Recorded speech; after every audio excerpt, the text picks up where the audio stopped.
చరిత్ర తెలుసుకొని మాట్లాడండి. మళ్ళీ చెప్తున్నా వినండి. పార్టీని మా నాయకుడు దొంగతనం చేయలేదు. దాన్ని తస్కరించుట అంటారు. అరె! మీ వైసీపీవోళ్ళకి రాజకీయం ఎలాగో చేత కాదు, తెలీదు. కనీసం భాషా పరిజ్ఞానం అన్నా ఉండాలి గదా! మా విజనరీ, మా నాయకుడు చేసిన దాన్ని దొంగతనం అనరు. తస్కరించుట అంటారు. ఆయన దొంగతనం కాదు, తస్కరించుట. ఏంట్రా? మా నాయకుడిది సొంత పార్టీ కాదా?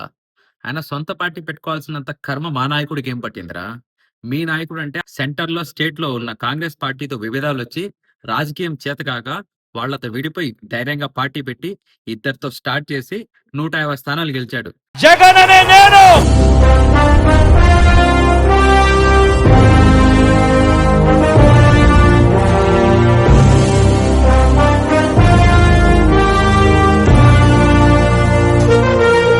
ఆయన మా నాయకుడికి అలాంటి కర్మ ఎందుకు పట్టిందిరా?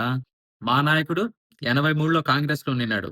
కాంగ్రెస్ ఓడిపోగానే వెంటనే టీడీపీకి జంప్ అయినాడు.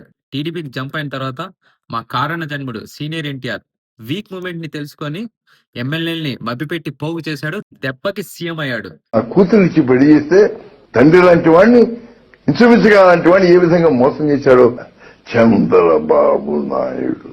సొంత పార్టీ పెట్టుకోవాలంట. ఆయన మా నాయకుడికి ఏం కర్మ పట్టిందిరా సొంత పార్టీ పెట్టుకోవడానికి?